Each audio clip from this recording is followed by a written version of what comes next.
Архівні документи про репресії комуністів в Криму виклали у відкритий доступ. Про це повідомили в Українському державному архіві та Галузевому архіві СБУ. Документи репресивних органів та жертв режиму охоплюють період 1920-40 років. В архіві Служби безпеки проєкт називають продовженням наукового видання про кримсько-татарський національний рух. Оприлюднено цифрові копії з 30 справ, а це понад 3000 аркушів. Ознайомитись з ними можна через електронний ресурс «Архіви Криму» на офіційному порталі Укрдержархіву. Серед документів, які можна переглянути онлайн, акти виконання смертних вироків радянськими карателями, протоколи засідань трійки НКВС Криму та інше.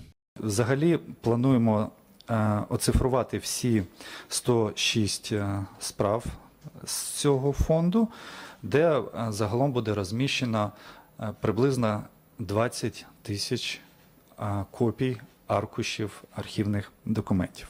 Це дуже важливо, тому що Україна за міжнародними рейтингами є однією з найбільш відкритих країн в частині доступу до цих документів, в той час як Росія є антилідером по багатьом рейтингам в частині доступу до документів КГБ так званих, ну і їх попередників МГБ, ОГПУ, ЧК і так далі.